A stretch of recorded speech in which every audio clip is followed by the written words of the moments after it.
hoje, o tema da mesa se configura em outras possibilidades temáticas para o dramaturgo afrodescendente, onde a gente vai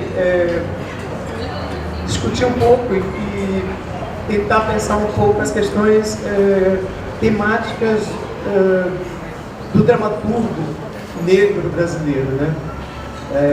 Se existe algum limite temático, se eles têm trabalhado outras questões, se existe essas possibilidades de diversificação temática e até que ponto isso está ocorrendo na prática, né?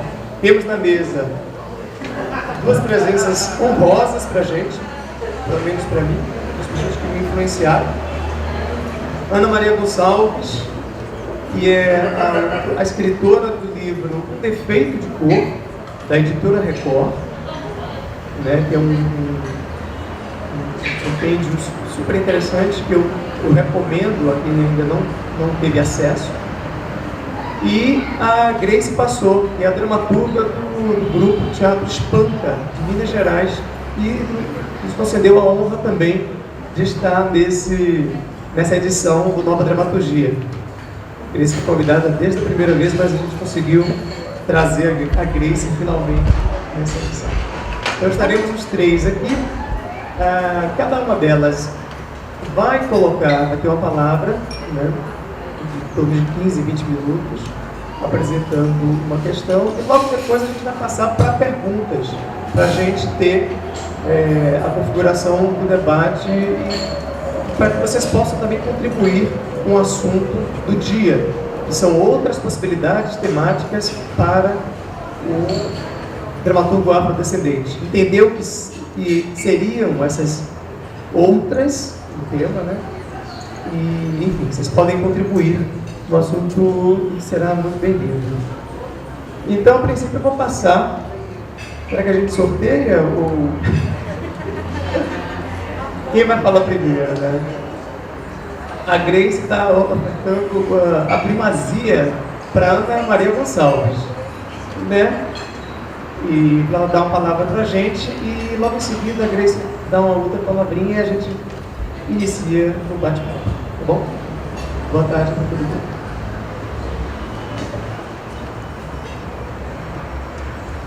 Em primeiro lugar, boa tarde, obrigada pela presença de vocês. Audrey, muito obrigada pelo convite, pela organização do FIAC. Para mim é um prazer também estar aqui hoje falando junto com a Grace, né, conhecendo o trabalho dela e admirando bastante o que ela tem feito.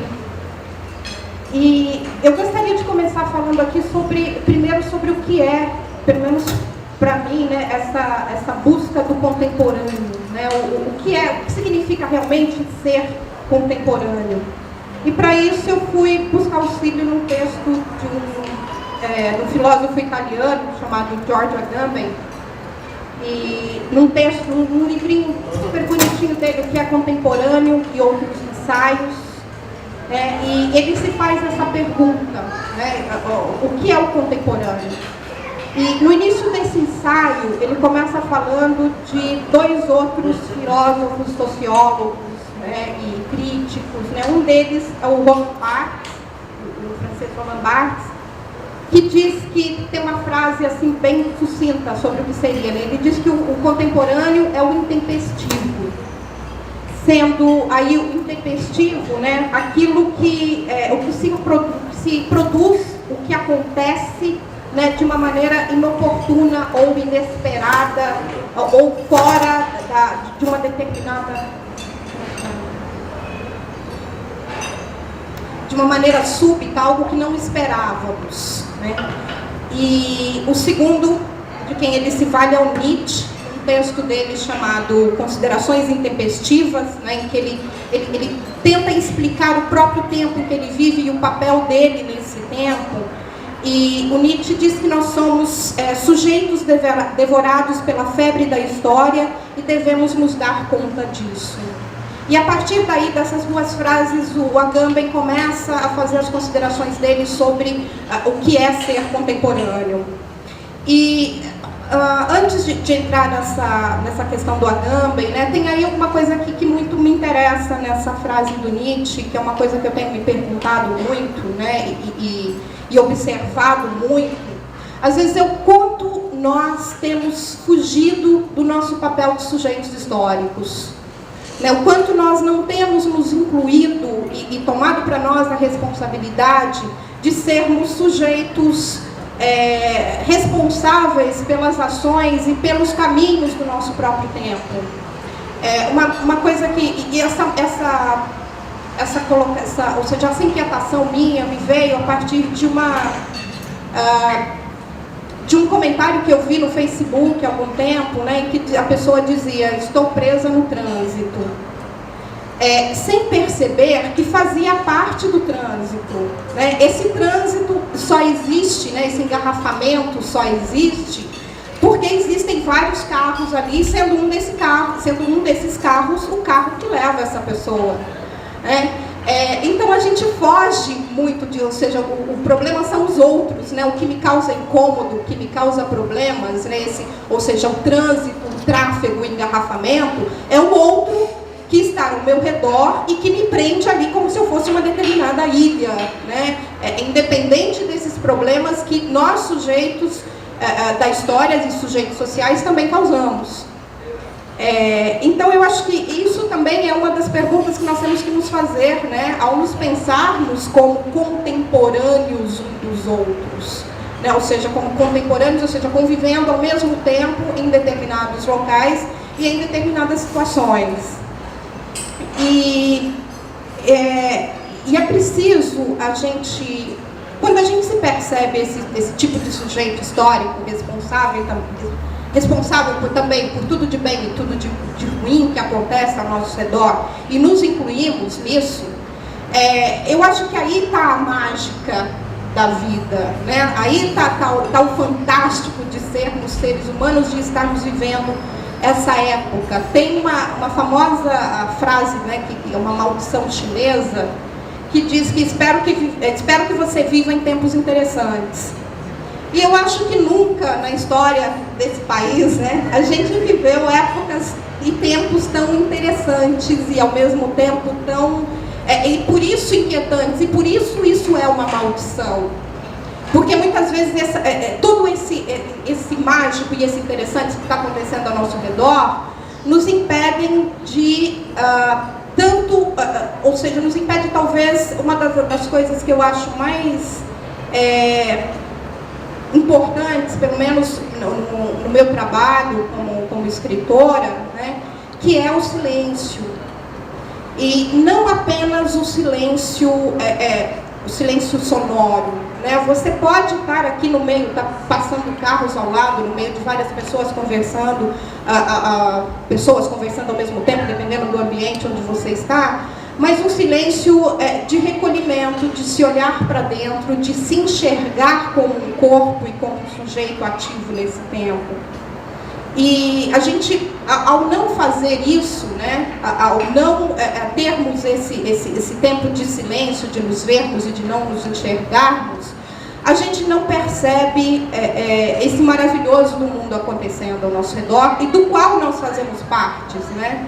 E a partir daí é que entra de novo a consideração do Agamben, levando em conta a frase do Nietzsche e do Roland Barthes, né, sobre o que é contemporâneo.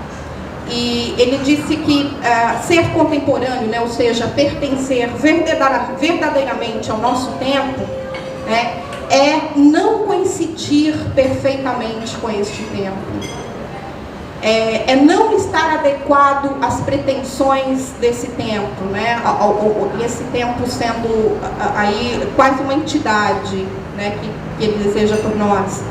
É ser inatual. E, na verdade, esse ser inatual, né, esse anacronismo, né, sendo aí a palavra anacronismo podendo ser tomada como tanto um erro de cronologia, né, um erro de medição desse tempo, ou também como uma figura de linguagem, aquela de trazer para um determinado tempo ou uma determinada época algo que pertence a uma outra época, né, ou seja, fazer um enxerto nesse tempo no qual a gente vive, né.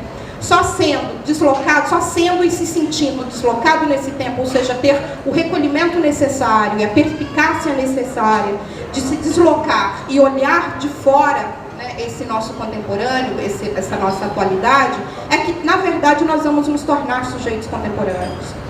E aqui eu vou... E sendo que isso não significa, na verdade, viver uma certa nostalgia ou viver saudade de tempos antigos, né? Não é aquilo, no meu tempo que era melhor. Não, é estar aqui, né, e fazer desse tempo um tempo melhor. E aí eu vou colar, né, vou colocar, vou fazer uma leitura aqui do que o Agamben fala, né, dessa questão do que é o contemporâneo para ele. Abre aspas. A contemporaneidade é, portanto, uma relação singular com o próprio tempo, que adere a este e, ao mesmo tempo, dele toma distância, mais precisamente. Essa é a relação com o tempo que a este adere através de uma associação e um anacronismo. Aqueles que coincidem muito plenamente com uma época, que em todos os aspectos a esta época aderem perfeitamente, não são contemporâneos, porque, exatamente por isso, não conseguem vê-lo, não podem manter o olhar fixo sobre ele. E o que faz com que a gente consiga manter esse olhar fixo sobre o tempo, sobre a época que a gente vive e sobre a contemporaneidade, né? É o estranhamento, é a fresta, é a aresta, né? O olhar, é ter um olhar atento para o que está destoando também, né? E por destoar, né, igual a nós, é também o contemporâneo. Eu não me lembro onde foi que eu li uma outra coisa que eu acho bem interessante também, que o problema, ou seja, que o papel do artista, né, seja ele em que área em que ele trabalhar, o que ele tem que fazer, na verdade, é trabalhar a fratura, né? Ou seja, a gente tenta enxergar como um conceito de tempo e de espaço como sendo algo extremamente contínuo, porque a gente não está com aquele olhar atento, mas ao lançar esse olhar atento, ou seja, ao fixar os olhos nisso, a gente consegue enxergar essa fratura. E talvez enxergar essa fratura e apontar essa fratura é o papel do artista, né? Independente de em qual área que ele atua, né? E ao enxergar essa fratura, ele não deixá-la passar em branco, ele preenchê-la com algo que precisa ser dito através do humano, com algo que faça, que não permita com que o tempo se componha novamente como um todo, né, e que torne aquele tempo mais belo, um tempo mais belo de se viver, um tempo mais belo de se olhar. E nisso, eu lembro de uma técnica japonesa, faz parte de uma arte japonesa chamada Kintsugi, que é a arte de restaurar cerâmica quebrada com uma mistura feita de laca e pó de ouro. Então, quando peças muito valiosas, né, ou peças que você tem uma relação de afetividade, ou pela idade dela, ou porque é algo importante para você, se quebra, né? Há artistas especializados em fazer com que, ou seja, não encobrir aquela fratura, né? Não é passar uma cola ali e que a gente, olhando aquele objeto, a gente não perceba que ele foi fraturado. É muito pelo contrário, é ressaltar a fratura, né, com aquela fiação dourada que fica, né, e é lindo as cerâmicas que passam por essa técnica de restauração. Ou seja, então é restaurar o quebrado com algo que o torne ainda mais belo e que não apague a história desse objeto, né, não apague a história dessa cerâmica, mas na verdade deixe evidente ali, para que todos vejam que aquela quebra aconteceu e que ela foi restaurada a partir de um trabalho minucioso, que de certa forma tentou torná-la ainda mais bela, né? Ou seja, não esquecermos para lá, na verdade é salientar essa quebra, salientar essa fratura. Isso talvez seja um dos grandes papéis, um dos grandes desafios que o artista tem. Ao pensar a contemporaneidade, ao pensar o que ele quer deixar para o mundo com a sua arte, né? talvez seja realmente ver essas fraturas no corpo da sociedade, né?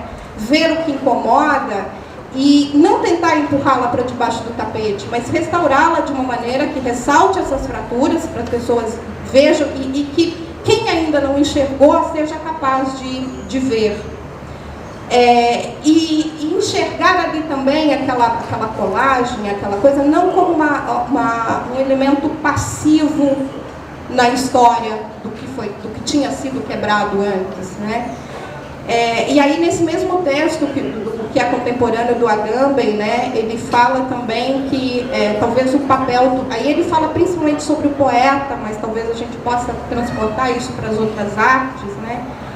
Que ele acha que o papel do poeta é enxergar o escuro, né, enxergar o que ninguém está vendo. E ele explica nesse texto, né, tomando elementos da neurociência, da neurovisão, o que é, na verdade, esse enxergar o escuro. Que não é que a gente não está vendo nada, é que na ausência da luz, há algumas células do olho e ligadas ao cérebro, né, que elas são ativadas e elas só trabalham na ausência de luz. Então, ou seja, quando a gente produz uma determinada cor, né, que a gente se acostumou a chamar de escuro. Então, não ou seja, o nosso corpo não está reagindo a essa escuridão, não está reagindo ao não ver de uma maneira passiva, né? Ele tem que acionar determinadas células para que essas células transformem, façam com que a gente veja, né? Ou seja, é uma ação, né? Nós temos que ver que ali está algo que o nosso cérebro aprendeu a reconhecer como sendo a escuridão. Então, eu acho que está por aí. A gente pensar o que é ser contemporâneo, o que é ser um artista contemporâneo, talvez passe por aí, né? Não ser alguém que está tão emaranhado em seu próprio tempo, tão desatento do que está passando ao seu redor, e principalmente do que está passando ao seu redor com o humano, que eu acho que talvez seja um dos grandes temas, um dos grandes desafios que nós temos como artistas hoje em dia, né? Que é tentar desvendar quem é esse humano, né? Que eu acho que nunca, em outras épocas, tem sofrido modificações tão rápidas e tão profundas. Por exemplo, eu vi a semelhança, por exemplo, muito grande entre o modo de ser, por exemplo, da minha bisavó e da minha avó, uma semelhança não tão grande do modo de ser da minha avó para minha mãe, e muitas diferenças entre o meu modo de ser e o da minha mãe, e dos meus sobrinhos. Então, eu acho que a gente, nós como seres humanos, hoje vivendo a maldição chinesa de estar nos dias interessantes, somos muito afetados por essa mudança, né? Por essa grande mudança. E acompanhar isso de quem somos nós, o que estamos fazendo, o que estamos pensando, quais são as nossas preocupações, talvez seja essa temática, e tratada de uma maneira muito universal, né? Eu terminei de dar um curso agora aqui em Salvador, chamado Cartografia Afetiva da Cidade de Salvador, que era mais ou menos baseado nos locais do defeito de cor antecipado, locais que eu cito no livro, né? E uma das coisas que eu tentei trabalhar não era muito a geografia da cidade, mas a parte afetiva, né, do título do curso, cartografia afetiva, ou seja, com que cada um traçasse o seu mapa afetivo da cidade de Salvador. E a gente teve uma gama de alunos assim, bem interessantes, porque eram não só pessoas daqui da cidade, mas pessoas que me procuraram e disseram: eu vim fazer o curso porque eu ainda não consegui, eu não sou daqui de Salvador, mudei para cá, e vim e gostaria, e ainda não consegui estabelecer uma relação afetiva muito profunda com a cidade. Ou mesmo pessoas que são daqui de Salvador e falam: eu já não consigo mais ver a cidade de tanto vê-la, né, de tanto vê-la todos os dias, né? E esse de tanto vê-la todos os dias é exatamente, eu acho que o retrato disso, né, de não enxergar as arestas, de não enxergar as frestas, de não fazer esse enxergar o escuro, não ver esse enxergar o escuro como algo ativo do nosso corpo e não uma recepção passiva. E Também a gente, nesse curso, acabou conversando muito sobre a escrita, sobre o que faz, sobre o que move, né? E eu tenho analisado muito o que me move a escrever, e principalmente a escolha de um tema sobre o qual escrever, e eu não tenho a menor dúvida hoje, já que é a questão do afeto. E aí quando a gente pensa em afeto, pensa em afetividade, né? Às vezes vem só sentimentos bons, né? De amor, de amizade, a afetividade ela é tida como algo bom, né? Mas na verdade a afetividade ela é uma expressão das emoções, e como seres humanos as nossas emoções estão tanto positivas quanto negativas. Tem uma frase muito interessante do escritor Marcelino Freire, né, que ele fala que ele escreve para se vingar. Ou seja, isso é uma forma de trabalhar a sua arte de uma maneira afetiva. Né? Eu não preciso escrever só com amor, só com a alegria, só com o belo. Né? É necessário também aprender a lidar com esses sentimentos negativos, com a raiva, com a vingança, com o medo, com a solidão. Então é preciso aprender a ligar todos esses temas. E quando eu penso no meu papel, né, de artista, de escritora negra, o que eu penso é principalmente sobre isso, né, sobre o que eu vou falar dessas coisas, né, e exatamente sobre o que me afeta. E às vezes há exatamente sim uma temática que me afeta especificamente por ser mulher negra, né, mas ela está inserido dentro do que me afeta como ser humano. Então eu penso que o meu grande desafio hoje é tratar talvez dessas temáticas que me afetam especificamente por ser mulher e negra, mas não deixar com que isso me leve para um determinado nicho em que eu só fale com outras mulheres negras. Eu preciso transformar esse tema que me afeta de uma maneira extremamente particular em uma linguagem que seja compreendida, que seja aceita, que seja entendida, que seja apreendida, né? Dentro de um conceito de humanidade, dentro de um conceito de problemas que afetam a todos nós. Mas das coisas assim que muito me irrita é quando eu vejo cobrarem, por exemplo, só de negros atitudes contra o racismo, atitudes contra na luta contra o racismo, né? Passando a ideia de que isso é um problema do negro, e só.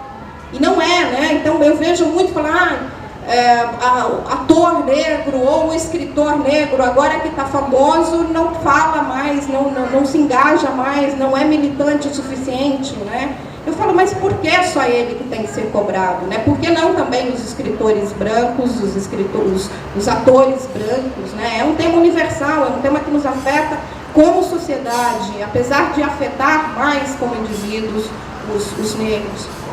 E para terminar, então, eu acho que depois a gente pode voltar a falar mais sobre essa questão dos novos temas, né, na dramaturgia e talvez aí na literatura afrodescendente, mas eu só queria deixar por enquanto isso, né? Eu acho que nós temos que arrumar um jeito de transformar temas que nos afetam de maneira muito particular em algo que afete a sociedade de uma maneira em geral, em que seja um tema abordado por todos, em que seja um tema pensado por todos, mas de uma maneira sensível e consciente, né? E principalmente de uma maneira em que quem é afetado mais diretamente seja ouvido e levado em conta, né?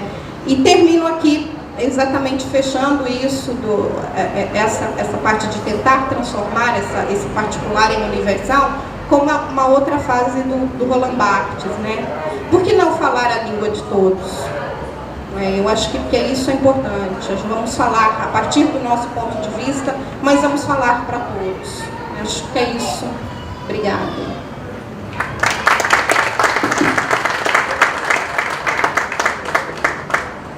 Antes da gente passar para a palavra da Grace, eu queria jogar uma sementinha para a gente poder discutir depois sobre isso, né? Destacar a presença da nossa vice-prefeita da cidade de Salvador, Célia Sacramento, que está aqui com a gente.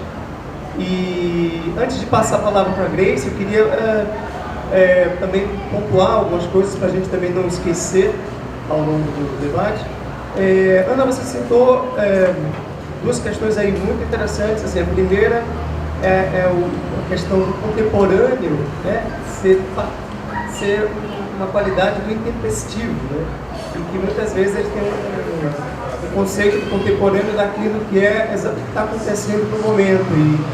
E uma frase que me estimulou bastante para a gente discutir mais tarde é que o contemporâneo pode ser aquilo que esteja justamente não destacado no presente, ou seja, você amplia a questão do contemporâneo e aí a gente pode ampliar também para as possibilidades temáticas do dramaturgo negro, né? E a outra palavra que me chamou bastante atenção é a questão das fraturas, né? Que muitas vezes a gente tenta corrigir as fraturas no sentido de encobri-las, mas corrigir a fratura e transformar essa correção em uma expressão visível, né? Isso também pode estimular uma possibilidade temática para o dramaturgo mesmo, né? Na medida que a gente também trabalha com o que afeta, né, nós, os escritores, dramaturgos, e corrigir essa afetação talvez seja, eu só estou pensando aqui, um caminho não muito adequado para a gente conseguir encontrar novas possibilidades temáticas, né? E a terceira coisa que eu queria também deixar aqui para a gente discutir em grupo é a questão da localização do dramaturgo, do escritor negro, com temáticas que normalmente a gente só liga aos escritores negros, tipo racismo, né? Ou do contrário, assim, o escritor negro também só tem que falar sobre o racismo, ele não fala de ciúmes, inveja, ambição, né? Só para a gente mexer um pouco esse caldeirão de temáticas. Para a gente segurar e debater depois com o público. Então agora a gente vai ter a palavra da Grace, né, que vai agregar e no final a gente vai discutir tudo junto. Sim. Queria agradecer ao Belanina Santuada, ao Audrey, ao Leonel, a Lili. Que bom estar aqui. E a Ana também. Bom, esse é um evento sobre dramaturgia, então eu queria só começar falando que, para mim,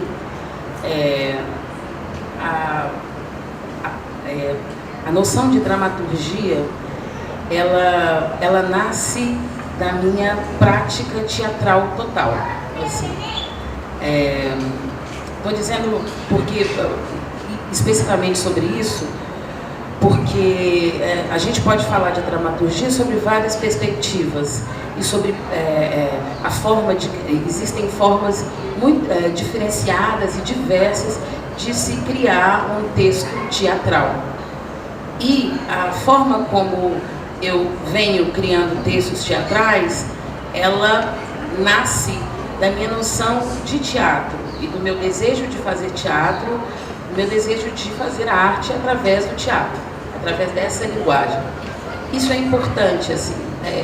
Isso quer dizer que a minha perspectiva como dramaturga, ela está numa coleção de desejos que convergem no desejo de criar uma cena teatral que, para mim e para os meus parceiros e para as pessoas com as quais trabalho, faça sentido para o nosso tempo. Ponto. Para mim, o teatro, a arte teatral, ela está muito ligada à noção de comunidade.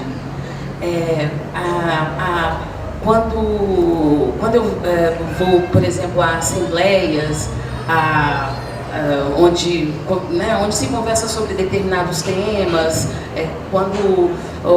assembleias onde se conversa sobre determinadas causas, assembleias em prol de determinadas militâncias, quaisquer que sejam elas, essa reunião, ela para mim, ela é muito parecida com a reunião que se tem para fazer uma peça de teatro, né? Seja em grupos de teatro, ou agrupamentos, ou ajuntamentos, mas para mim o teatro ele sempre me veio com uma noção de algo extremamente popular, no sentido de junção de ideias e, portanto, ideais. Ajuntamento de ideologias de pessoas diferentes que se unem para falar sobre coisas ou a partir de determinados temas ou sobre determinados temas, mas me parece muito com a noção de comunidade. E óbvio, se eu descrevo teatro assim, eu estou falando também de um tipo de criação teatral. Eu estou muito ligada na minha história a uma forma de criação de espetáculo, que é uma forma que normalmente se chama de colaborativa. De um modo muito geral, e para passar sobre ele de uma forma, de uma forma mais veloz, essa noção de colaboração tem como objetivo principal que a junção desses artistas, sejam eles atores, diretores, dramaturgos ou quaisquer outras funções que eles venham a trabalhar, que todos eles concebem a obra, indo um pouco contra a corrente, digamos, clássica, de que determinadas funções do teatro trabalham com determinadas coisas da obra, assim. Então, esses processos, que é uma prática brasileira, latino-americana, sob certo aspecto, ele faz com que artistas, mesmo atores, que são muito ligados às técnicas de atuação, que tem esse universo do ator para dar conta, que são as técnicas de atuação, eles se aproximem muito da concepção, e dessas funções que são genuinamente mais conceptivas da encenação, leia-se dramaturgia e direção. Então, o fato de ter trabalhado em processos colaborativos me fez, a partir de uma formação como atriz, me aproximar, entender e pesquisar e me interessar, portanto, pela dramaturgia. Eu me lembro da primeira escola da escola que eu me formei, e foi minha formação profissional como atriz em Belo Horizonte. Eu sou mineira. Eu me lembro do primeiro dia, assim, é uma escola que chama Palácio das Artes, e tem um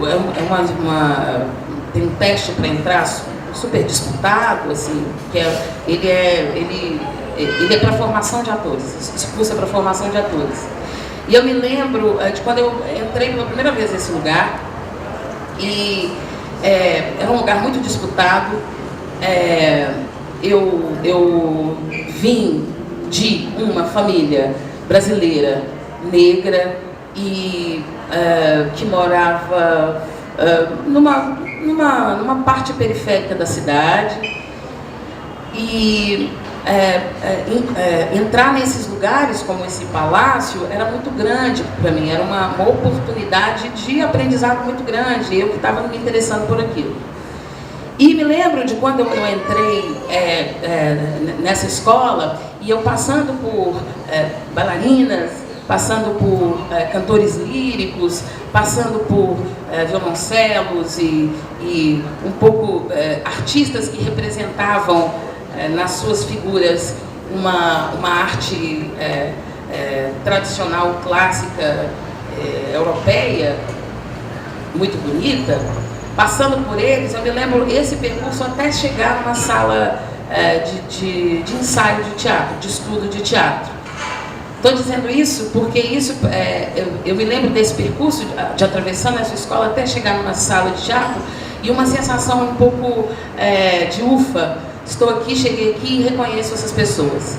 Isso porque eu acho que os corpos ali, de alguma forma, me diziam, eu me reconhecia ali, naquelas diferenças, naquelas pessoas e naquela reunião que, como eu disse no início, me parece uma reunião de comunidade, uma reunião assim, de ideais muito distintos, assim.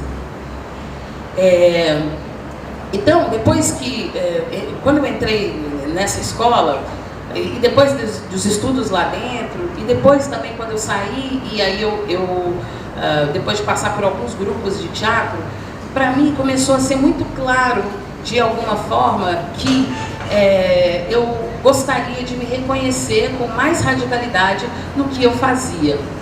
E que eu gostaria, e eu não entendia porque, de alguma forma, um universo simbólico que existia ao meu redor não estava impresso nos textos que eu lia ou nas coisas que eu montava com os parceiros que eu montava.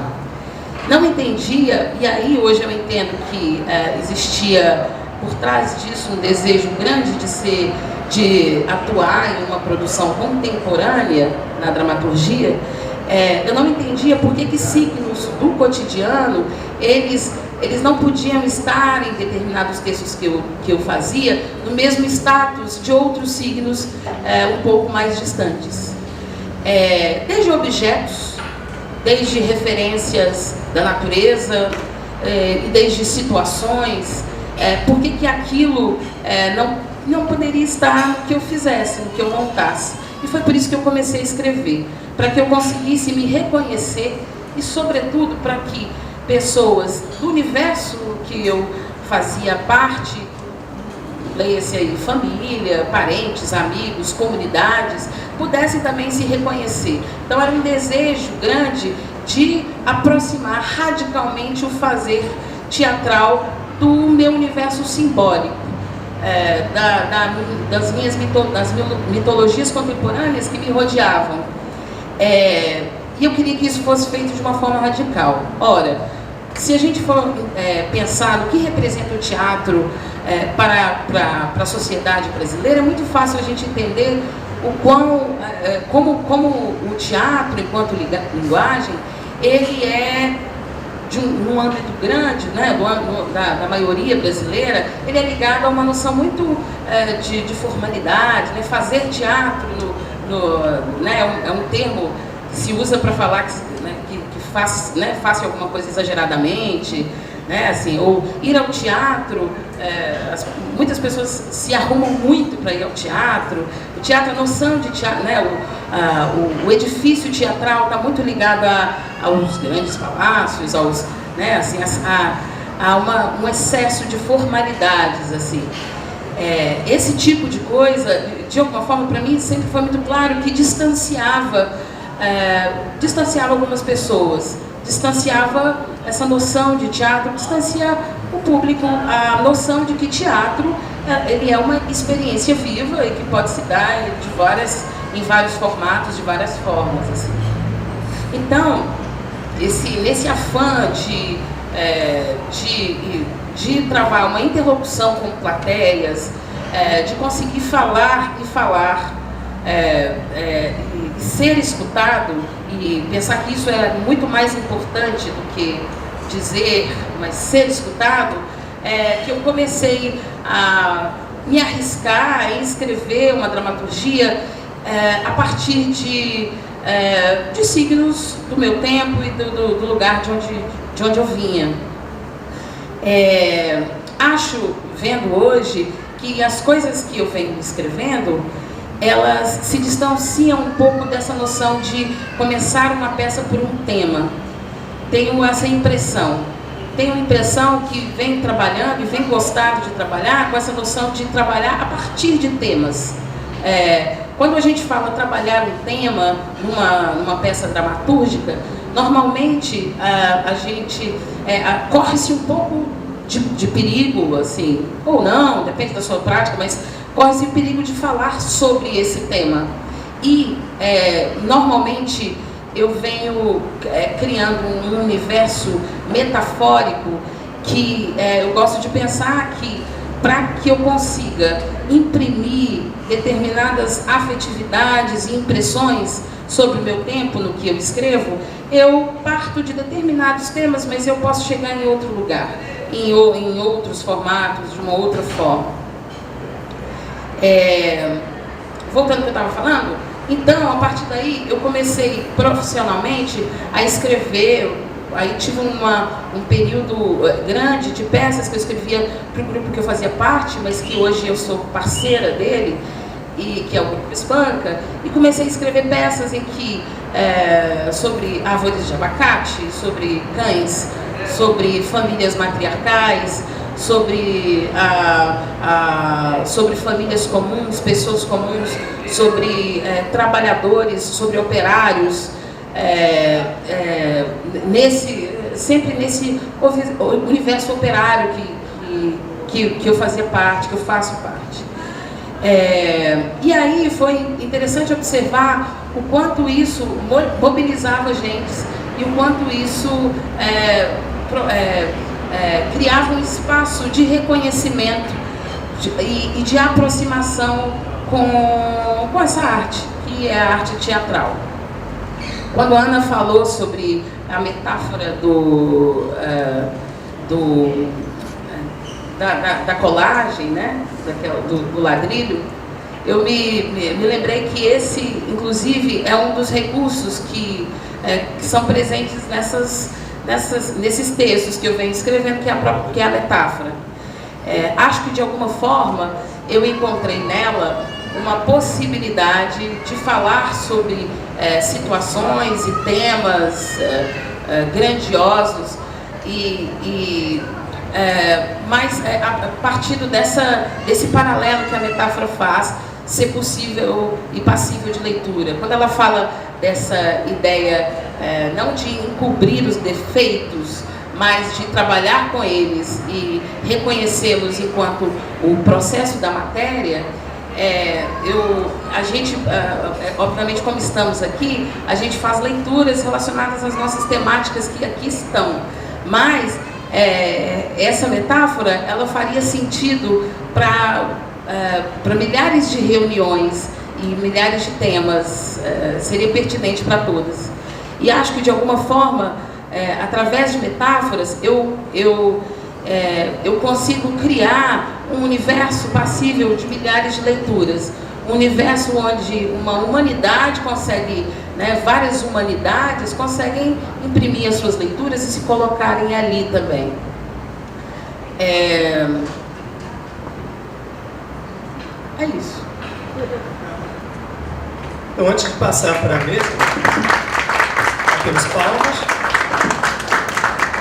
Antes de passarmos para as perguntas, eu queria pontuar uma questão muito legal que você coloca, Grace, que aí me fez lembrar até aquele Jean-Pierre Rangard, no livro Ler o Teatro Contemporâneo, né, que ele apresenta o leitor e o espectador como figuras ativas no processo de cognição artística. Ou seja, quem está assistindo também está criando a obra, porque existe um espaço ali, né, que é aberto e que ele correlaciona com todas as suas redes de sentido, e aí isso interfere na temática também do trabalho. Aí quando você pega o que a Ana falou das colagens, né, e aí me fez lembrar esse trecho do Rangard nesse livro, me parece que o pensamento do espectador ou do leitor acaba sendo também uma colagem. Ele cola um sentido, ele cola um entendimento sobre aquele tema e transforma aquele tema de alguma forma. E aí, só para citar isso que você falou, de que talvez você não trabalhe com a ideia de tema, talvez você não comece sua obra definindo o tema. Talvez, aí uma pergunta que eu vou lançar para você, uma pergunta afirmativa, talvez esse seu tema vai surgindo ao longo da sua escrita.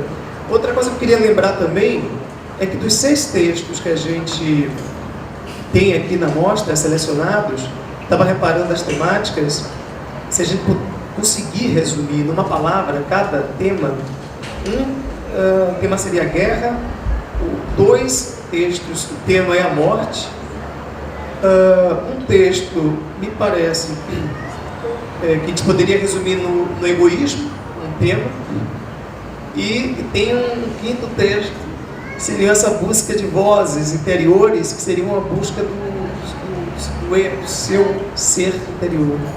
Então, assim, apenas um texto ficou com a temática das relações étnicas. Então, assim, de 6 textos de dramaturgos afrodescendentes, a gente tem aí uma gama de possibilidades temáticas completamente amplas, e se a gente sentar com cada um desses autores, a gente pode tentar entender de que forma esses temas surgem, através das fraturas que a gente tenta corrigir, mas não no sentido de esconder as fraturas, mas tentando fazer com que elas virem linguagem, né? E aí você parte para diversos outros temas, morte, guerra, a busca do seu eu interior. Ou isso foi também uma escrita onde o tema foi surgindo, ele surge ao longo do processo, ou seja, o processo provoca a fomentação desse tema que vai culminar com a recepção, onde o espectador vai olhar e vai finalizar aquele tema de uma forma mais específica para ele. Vou falar sobre isso, eu falei sobre a temática, é porque acho que tem uma coisa interessante, assim, praticando a escrita, que eu venho descobrindo, que é essa possibilidade dessa prática não partir do texto teatral, não ser necessariamente uma discussão de ideias, o que é completamente interessante também, mas assim, essa possibilidade outra de entender como que você transmuta, como você transforma essa coleção de temas ou de ideias, esse desejo de falar em alguma coisa, como que isso se camufla, ou como isso está dentro de uma outra forma, né? De uma história, de uma outra, enfim, por exemplo, esse texto que eu vou ler, que é o Vaca Carnes, quando eu fui escrever a sinopse dele, aí eu fui entender que é a busca de uma voz, o tema da voz, né, no Brasil hoje ele é muito recorrente, que, né, a voz que está nas periferias de uma forma mais clara, mais urgente, que hoje a mídia como voz também, uma voz oficial, enfim, isso é possível de eu analisar por aí. Mas enquanto eu escrevia, essas ideias, elas estavam em um outro plano. Eu fui buscar em determinadas imagens e situações e personagens, alguma coisa que não me fizesse falar sobre esse tema da voz, mas de alguma forma criar situações e criar uma história, uma narrativa que suscitasse esses temas de alguma forma, de uma forma aberta, assim. Só mais uma coisinha que também acho que de alguma forma tem a ver com o que a Ana disse, e ainda sobre temáticas, escolhas de temáticas, acho também que eu venho me ligado muito a essa ideia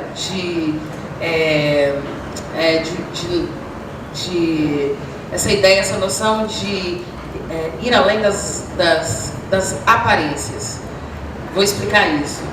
Quando eu disse lá atrás que de alguma forma eu queria alguma coisa que eu me reconhecesse ali, e obviamente isso vem de várias formas quando você é atriz e tal. Eu acho que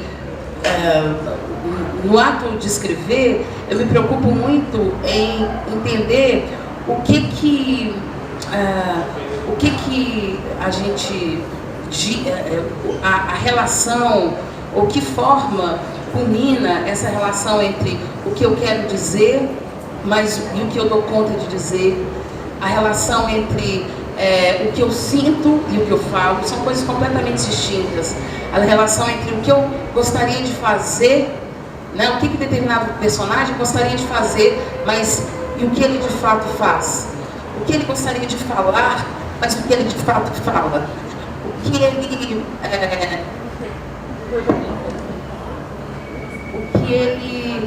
que ele sente e como ele age.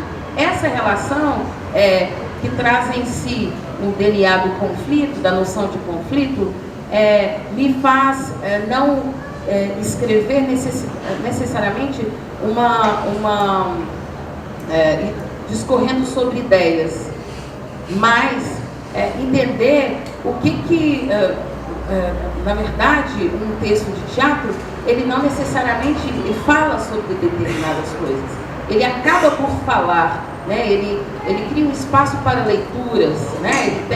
Ele tem suas responsabilidades discursivas, mas, mais do que isso, quando eu levo em consideração essas combinações, eu me sinto não discorrendo sobre temas, mas presentificando ou criando formas humanas mais complexas, né? E criando espaços mais generosos para leituras mil. Gente, agora a gente vai abrir para perguntas. Podem ser perguntas diretas para o palestrante, ou uma pergunta para a mesa como um todo, né? Ou apenas um acrescentar sobre o assunto, que se chama Outras Possibilidades Temáticas para o Dramaturgo Afrodescendente nos Tempos Contemporâneos. Então, quem tiver com interesse agora de fazer alguma pergunta provocativa ou não, é só se levantar o dedo e o nosso coordenador Leonel vai até vocês com o microfone para poder realizar a pergunta.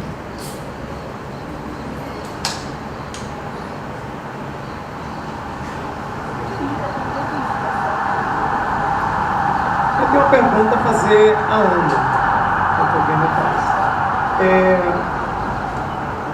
O Defeito de Cor é um trabalho de uma pesquisa riquíssima, né? Assim, quando eu falo de uma pesquisa riquíssima, não da experiência de ter escrito, porque você que escreveu, mas para nós, leitores, quando temos acesso ao livro, ao romance, a gente se depara com informações, muitas das quais a gente já conhecia, mas que passa por uma narrativa que agrega outras informações que a gente não conhecia. Então acaba tendo um efeito, obviamente, de entretenimento e didático também. E de leituras de fatos que a gente já passou por eles, mas não por tal perspectiva.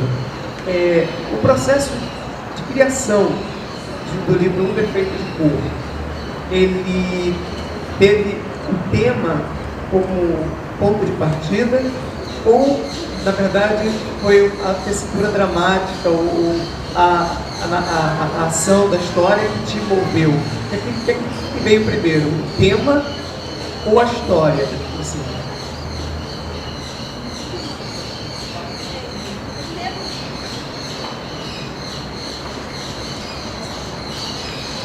Inicialmente foi um tema. Eu queria... aconteceu de, por exemplo, cair nas minhas mãos, assim, literalmente um livro do Jorge Amado, em que ele, o Guia das Ruas e Mistérios da Bahia, de Todos Santos, alguma coisa assim, tipo, que é um guia de Salvador, que o Amado escreveu, acho que não me engano, em 1943. E nesse livro, ele tem um prólogo chamado Convite, que ele fala: venha, moça, venha para a Bahia, eu serei o teu guia, e vou te falar não apenas do que há de belo, mas também... o Jorge estava vivo ainda, isso foi 2001, então eu falei, é comigo que ele está falando, né? E eu continuei a ler esse texto e ele fala, é preciso que algum jovem historiador venha trabalhar o tema da rebelião malê. E tendo estudado, primeiro em Minas e depois em São Paulo, eu nunca tinha ouvido falar de rebelião malê. Nas aulas de história, nunca havia sido citado sequer a existência de escravos muçulmanos, de rebelião de escravos muçulmanos, da importância dessa rebelião na história da escravidão no Brasil. E aí, então, isso me instigou, né? O tema, inicialmente, me instigou. E eu fiquei com vontade de escrever, aceitar o convite do Jorge e vir pesquisar e escrever sobre a rebelião malê. Mas aí, chegando aqui, eu, por mim, ia ser um tema, vai ser... não há quase nada sobre isso, mas não havia, óbvio, em Minas e em São Paulo. Aqui na Bahia já há bastante coisa escrita sobre isso, né? E eu comecei a pesquisar E achei uma gama de assuntos riquíssimos em torno da rebelião Malê, tanto que no final ela acabou sendo se transformando em um capítulo do livro só, que é o 7º capítulo, onde eu trato mais da rebelião Malê. E no meio do livro, eu realmente foi que eu, no meio do processo de pesquisa e do processo de escrita, foi o que realmente descobriu o que eu estava fazendo aqui, né? O que me movia, ou seja, o que me afetava, o que me afetou a dedicar 5 anos da minha vida exclusivamente à pesquisa, escrita e reescrita do livro, né? Que foi a busca da minha identidade. Eu tinha tido até então o privilégio de não ter que me pensar como negra, por estar no meio social, por estar no meio, por ser mestiça, né, e mais clara. Então, nunca me foi imposta a questão da minha negritude antes, né, por ser bem educada. Então, não havia. Eu tive até aos 31 anos de idade o privilégio de não ter que me pensar, de não ter que pensar o meu lugar no mundo, de não ter que pensar a minha negritude. Então, o livro foi não apenas esse resgate dessa parte dessa história com H maiúsculo que eu não conhecia, né? Foi o resgate da minha história, o resgate do meu povo, né? Era isso que eu queria aprender e aprender. Então é resultado de uma busca pessoal, né? Eu acho que esse é o tema do efeito de cor, né? A trajetória da Kendé no livro. Aí vamos para Mallarmé, né? Kendé sou eu, né? E não só ela, mas como todos os outros personagens que estão ali também buscando algo, tentando aprender algo, né? E foi com certeza a partir do livro que eu me descobri negra, a partir depois da escrita do livro que eu comecei a me identificar como negra. E principalmente porque depois do que o livro saiu, eu fui convidada para ser escritora residente numa universidade nos Estados Unidos. E chegando lá, essas questões que já estavam para mim colocadas e que eu trabalhando, e que ao mesmo tempo você encontra uma resistência muito grande aqui no Brasil, quando eu falava eu sou negra, muita gente virava para mim e falava, não, você é só moreninha, você é clarinha, você é... Então isso, e é óbvio que o olhar do outro sobre mim tem um impacto enorme sobre realmente quem eu sou.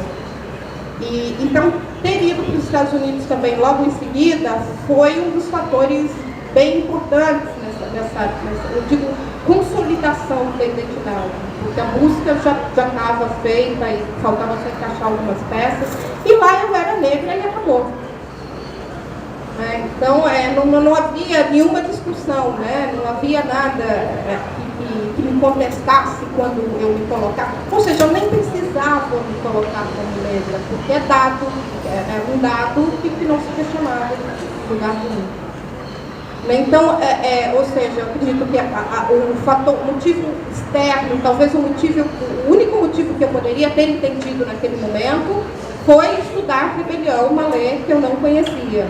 Mas é óbvio que, inconscientemente, era a busca da minha identidade que eu não conheci. Por motivos diversos, também não foi me dada a conhecer. Então, foi essa. Eu acho que aí o livro entra, por exemplo, né, nessa fratura identitária que eu tinha. E não escondê-la, mas, na verdade, ressaltá-la. Respondi? Sim. Então, na verdade, assim, a temática, às vezes, ela funciona como uma coxa de retalho, onde você tem um start, e aí, assim, outras informações, outros subtemas vão agregando para fomentar a história. Eu acho que sim, eu acho que há um determinado, às vezes um determinado detalhe que me interessa, ou um determinado assunto, alguma coisa que eu vejo, um sentimento que está me incomodando, né? E eu começo a partir daí, eu preciso, por exemplo, fazer pesquisa para escrever. Qualquer coisa que eu vou trabalhar, eu preciso da pesquisa. Eu não consigo simplesmente sentar e começar a escrever. E aí, a partir desse processo de pesquisa, vem um insight de alguma quebra, há uma frase, ou há um texto, uma situação, ou você relaciona algo que leu com algo do cotidiano, e de repente vem esse tema. Eu não chamo de... Eu não consegui achar uma palavra ainda para isso, para esse processo. Talvez realmente insight, porque uma das coisas que eu aprendi, e até por isso eu me valho de pesquisa inicialmente, mesmo que depois ela seja completamente descartada, pelo menos para esse trabalho, né, eu já mudei eu já perdi, por exemplo, quase um ano de pesquisa de um determinado assunto que depois não me interessava mais, ou ele passou a ser completamente secundário naquele trabalho que eu estava fazendo. Né, porque, de repente, eu não acredito, por exemplo, em inspiração, nunca acreditei, para mim não funciona. Né? Mas eu acredito, realmente, para mim é um trabalho de pesquisa, e a partir da pesquisa, em algum momento, eu sei que vai vir um determinado insight de é isso que eu estava procurando. Eu não sei o que eu estou procurando. Né? Eu parto de um determinado caminho, mas completamente aberta. No meio desse caminho, pegar qualquer outra bifurcação, né? E mesmo interromper e voltar para trás e começar de novo. Então, eu gosto de começar a trabalhar com essa liberdade, mas eu preciso ter um guia. Uma matéria importante, assim, no começo da pesquisa, seja essa identificação do que cada autor usa para mobilizar o seu sentido da escrita, né? Assim, nesse sentido, temas, tudo pode ser imagens, pode ser inquietações, coisas inomináveis, né?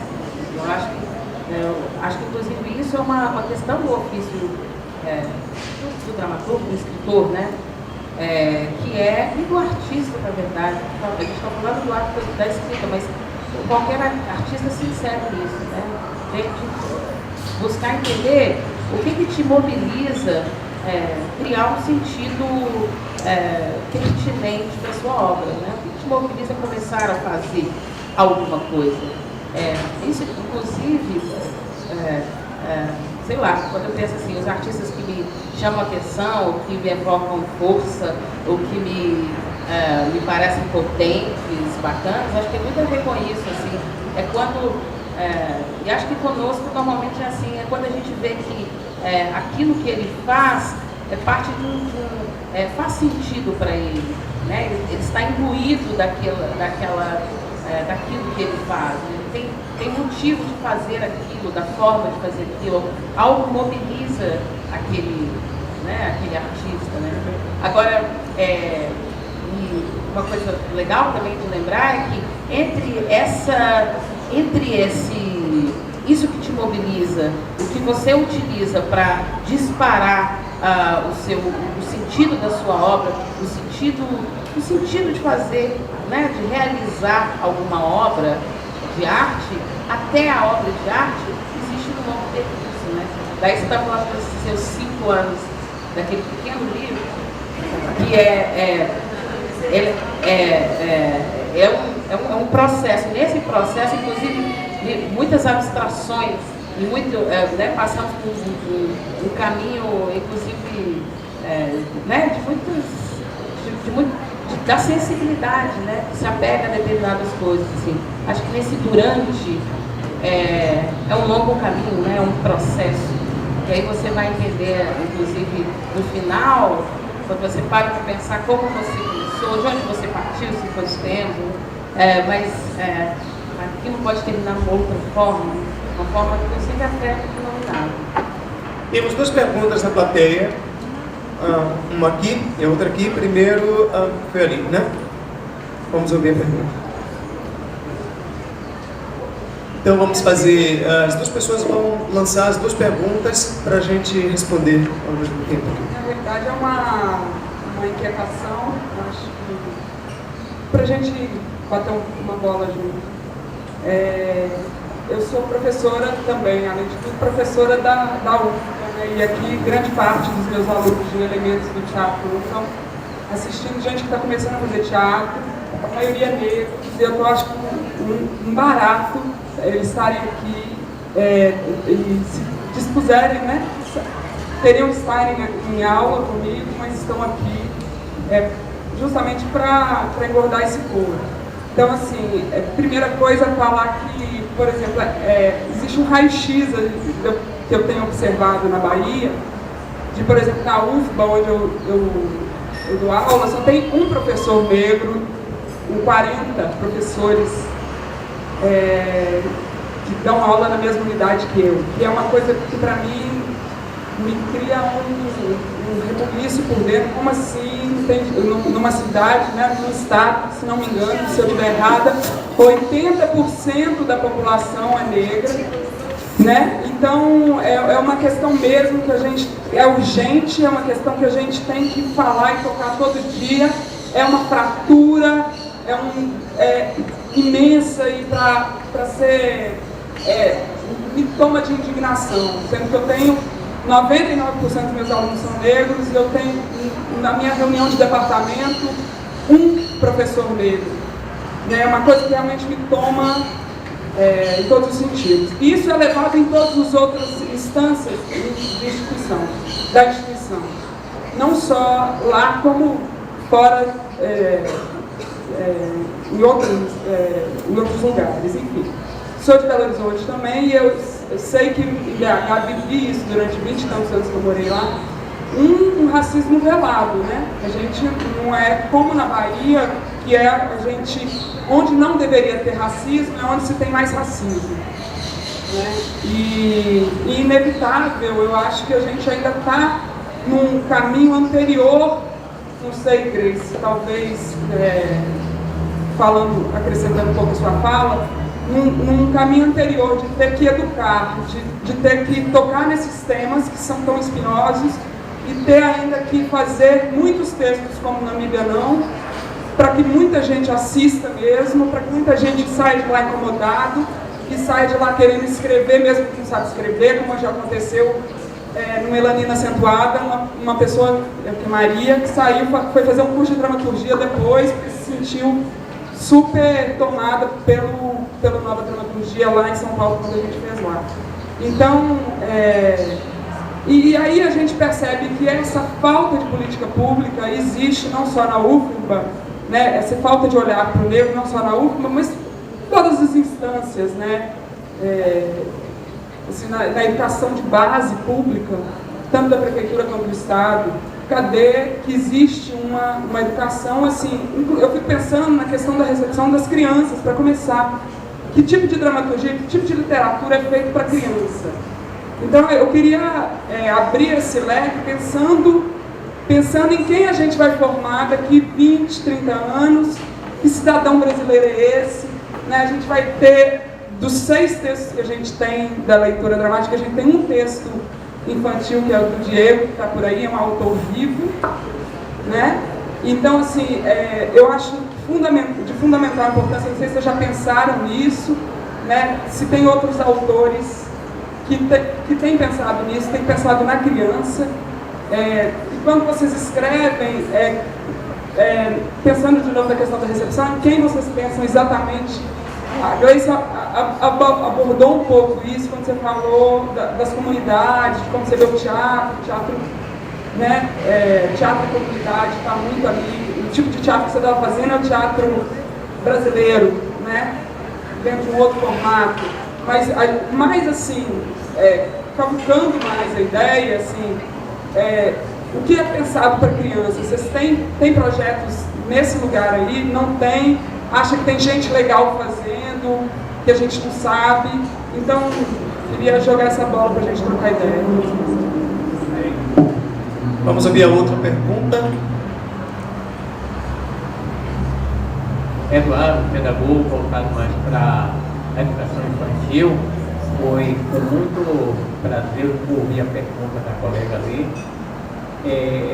Primeiramente, do que está sendo vivido pela nossa estudante, porque eu não sei a experiência de Ana, o que poliu com ela, se foi partir, né, desse livro, já na idade mais avançada, não sei, da infantil, e o que realmente está sendo feito, se você tem uma proposta de trazer ao público infantil que evidencia muito isso, né? Essa cor, essa falta de identidade da sua negritude, do sua ser, e muitas vezes escolher outro caminho porque não é oportuno, né, se valorizar. Nós vemos que muita valorização do negro é para jogadores de futebol, né? Se ele vai para o esporte, tem que ser capoeira, né? Tem que ser atletismo, nisso ele se destaca, quando na verdade não pode ser assim. Há outras áreas do esporte, há outras áreas da cultura que o negro tem capacidade de muita para poder desenvolver, falta aquele incentivo básico. E no que diz respeito, eu gostaria de fazer outras perguntas, até recebido, porque há uns 3 meses atrás minha irmã vem batendo na tecla desse livro, falando, poxa, você tem cada conversa que nós temos, você precisa ler o livro de Ana. E eu protelando, fazendo outras leituras, de repente eu disse, ela ficar aqui, nós vamos ouvir, a palestra vai participar do debate. E aí, quando você começou a falar aí, quando Grace também interferiu e deu a ajuda, eu disse, poxa, eu gostaria realmente de me aprofundar além, mas por falta de um conhecimento total do que está inserido ali no livro, e hoje quando eu chegar eu já vou pegar, né, para poder ter, porque elas são bem claras, e realmente a vivência que as crianças têm, e aí eu fico pensando naquele livro de Malcolm X, que ele só veio ter a realização, a realidade, que é o contexto do negro na sociedade, né, quando ele é preso, e aí o menino começa a dizer o que é que acontecia para que os senhores dirigentes segurassem os negros, colocava um com a melanina acentuada maior do que o outro, um contra o outro, para dominar. Isso é feito aqui de uma forma sutil, né? A gente vê isso, mas qual a proposta de inverter essa situação e valorizar a nossa criança dele? É isso que realmente me inquieta.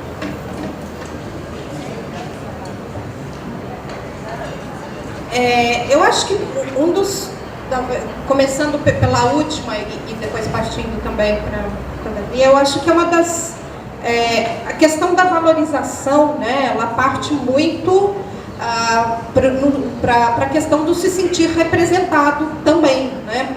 Por isso é tão grave a não existência de professores, né, no departamento ou num curso, não sei onde, me parece que temos uma grande maioria de alunos negros, né?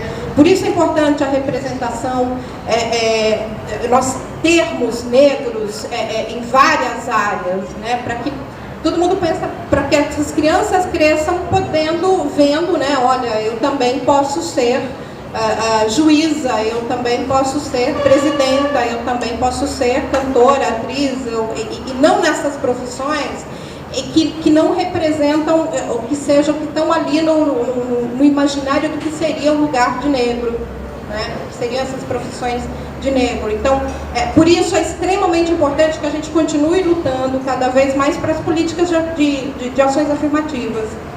Né?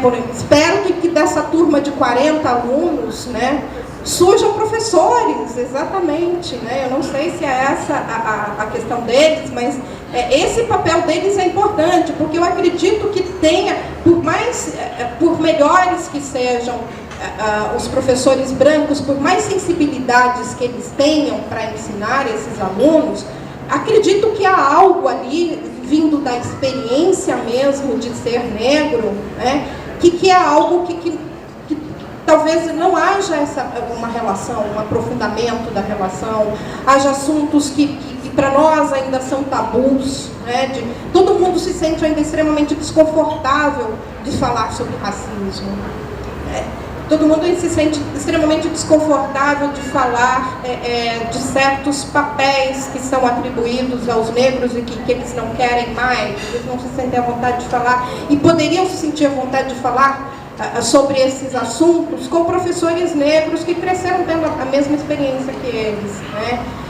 Eu acredito que sim, por mais que haja sensibilidade, por mais que haja indignação, por mais que o exercício da alteridade, né, seja muito bem feito, né, há um gap ali que nunca vai ser, que não é preenchido, não adianta, né, e esse gap parte, um dos pontos, né, que talvez seja mais gritante, é realmente a questão da representação. Ele não se vê ali naquele lugar. Então eu acredito que ações afirmativas em todas as áreas, em todos os níveis, né? Trabalhar muito a questão da educação, talvez a gente começar a trabalhar, a ter negros com esperança, né? Com possibilidade de ocuparem espaços que hoje não são ocupados e que não sejam vistos, e os que conseguem chegar lá não sejam vistos como exceção, né? Não sejam vistos e tratados como essa exceção, né? E que não sejam usados para justificar também a não existência deles, porque uma das coisas assim, quando você vê falar em ação afirmativa, né, a pessoa, mas e o Joaquim Barbosa? E os filhos do Joaquim Barbosa? Como se o Joaquim Barbosa tivesse 1000 filhos que fossem ocupar espaço de brancos na universidade, né? Então, que a gente tenha cada vez mais para que eles não possam ser usados como exceção nesse sentido. E sobre a questão de material para criança, meu próximo livro é o Juvenil. Eu terminei a primeira versão dele e agora ele está descansando um pouquinho, começar a reescrever. Então, é um processo também que eu não sei quando fica pronto, porque eu gosto de trabalhar no texto, de retrabalhar, de reescrever a história. E a história é um juvenil de ficção científica, ou seja, partir para outra área e outra história completamente diferente, né, que é a história de um menino negro, classe média alta, que é o único negro da sua classe, né, na escola. E a partir de um determinado momento, esse garoto, tem ali por volta dos seus 13 anos, desaparece e deixa um bilhete em que não se sabe se ele se suicidou, se ele cometeu suicídio, se ele foi sequestrado, ou se ele simplesmente fugiu. E aí então começa um processo, ou seja, a ausência dele é que na verdade vai fazer com que ele seja notado, né? Antes havia uma certa invisibilidade, ninguém o enxergava ali naquele meio, e se enxergava era para que ele sofresse bullying, né? Aqui. E exatamente ao tirar ele ali do meio é que as pessoas se interessam para saber quem era ele e o que aconteceu com ele, né? Estudar realmente essa presença na ausência, né? A presença dele, a figura dele e o que ele representava ali naquele meio ficou muito mais importante e muito mais interessante para todo mundo depois que ele foi tirado dali. E exatamente porque eu acho que é um público muito importante. A gente tem aí uma criançada e uma juventude que está chegando aí agora, crescendo num mundo que a gente não conheceu, crescendo num mundo onde eles podem ter oportunidades muito maiores do que a gente tem, né? Principalmente se a gente pensar em termos de acesso à comunicação e difusão de comunicação, porque com a internet, por exemplo, né? Eu estava vendo outro dia e é interessante mesmo, eu sou da última geração que conheceu o mundo antes da internet, né? Qualquer geração que vier depois de mim agora, né, não sabe o que é um mundo sem internet, e é uma coisa fascinante a gente pensar nisso, né? Então existem essas novas ferramentas, né, existem essas novas possibilidades de ter voz, de ser visto, e de se fazer visto e de aprender, que nós não tínhamos. Então tem que investir com tudo nessa garotada aí, porque eu acho que eles estão nascendo nesse momento que é maravilhoso, que é cheio de oportunidades.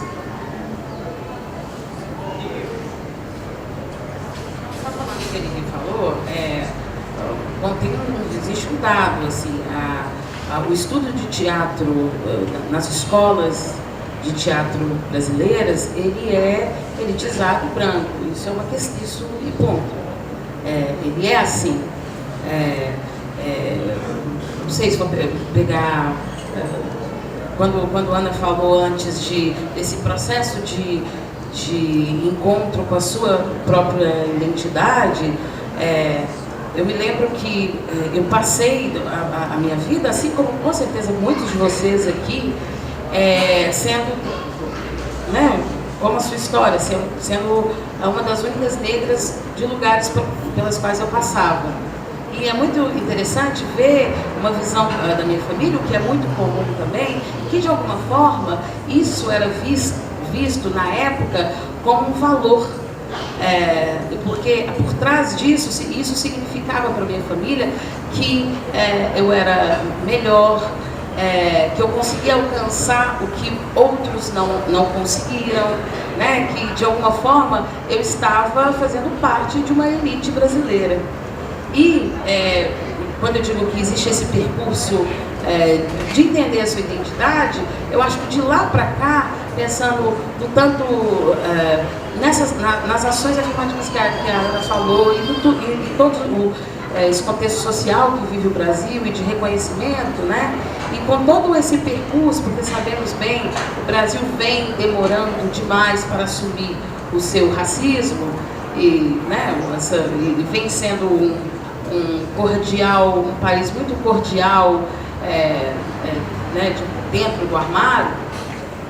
Ele, de lá para cá, eu acho que uma série de coisas vem acontecendo no contexto, né, no país, e que faz com que essa visão mude, assim, saia de uma perspectiva particular, pessoal, de alcance. Você conseguiu chegar nesse lugar tão elitizado, para uma discussão da própria elite, né? Assim, se é essa educação que nos interessa, e definitivamente não é, né? Assim, esse estudo do teatro, ele é eurocentrista, ele é branco, sim, as técnicas de atuação que eu estudei na escola, elas são de longe brasileiras. Eu tive aula talvez de capoeira Angola, mas por causa de uma resistência de um professor negro que eu tive na escola, tive aula muito rapidamente, eu li só sobre o Abdias na escola,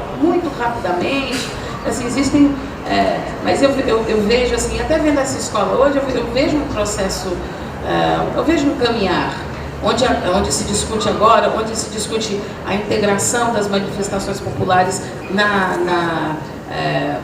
no ensino de técnicas de atuação, de entender o que é a performance brasileira a partir daí também. Então, estou dizendo que é muito claro que a escola está, né? O estudo do teatro ele é desse outro lugar, e não tenho dúvida de que é isso. Acho que são eventos como esse, e também eu acho que e todas essas inúmeras iniciativas nossas em relação a isso, a essas discussões, e mais do que isso, inúmeras militâncias afora pelo país, é isso que vai criar espaço, e vem criando espaço para que uma voz a voz afrodescendente, ela tenha o seu espaço devido, né? Seja do tamanho que é o brasileiro, né? Eu não vou falar sobre vocês falaram sobre para produção infantil. Eu especificamente nunca trabalhei para essa área, por exemplo. Eu nunca fiz uma peça infantil, digamos assim, né, na área de teatro. Eu não escrevi para criança ainda. Mas, por um lado otimista, eu acho que as nossas crianças, elas convivem com nós que somos adultos, né? E é a modificação, é o entendimento de nós adultos, que somos educadores dessa infância, que modifica também essa criança, né? Não necessariamente escrevendo para esse público, mas muito mais do que isso, é o convívio diário, sei lá, É desde você falar, desde como você se porta, como você se comporta, né, assim, mostrando, talvez desviar o olhar, a educação passa muito por aí, de desviar o olhar para esse lugar estagnado, formalizado de uma mídia brasileira, né, que é um lugar elitizado para poucos, que não é para ti, né, um lugar que diz, eu te dou esse tantinho, né, esse tantinho aqui é teu, né, assim, desde como ela, sei lá, até isso passa pela moda, isso passa pelo convívio, assim. Então, assim, de alguma forma, não tem objetivamente nenhuma prática voltada para a criança, mas eu acredito que a criança, ela é um cidadão que em formação e ela vai aprender conosco, com convívio, né? Somos nós que vamos deslocar o olhar para o mundo, e aí a gente escolhe que mundo a gente quer mostrar para essas crianças. Audrey, queria só fazer uma perguntinha para a Ana. Queria saber a sua relação com o teatro, se tem algum texto seu que já foi encenado, já foi trabalhado no teatro, ou se você está pensando nisso também? Por enquanto, ainda não foi, mas eu estou começando a escrever para o teatro. E não queria falar muito ainda, assim, porque está bem no início o processo, mas eu acredito que para o ano que vem eu tenha algumas peças, uma ou algumas peças encenadas aí. O que é uma experiência bem interessante também, né? É outro pensar ao trabalhar o texto. Estou gostando.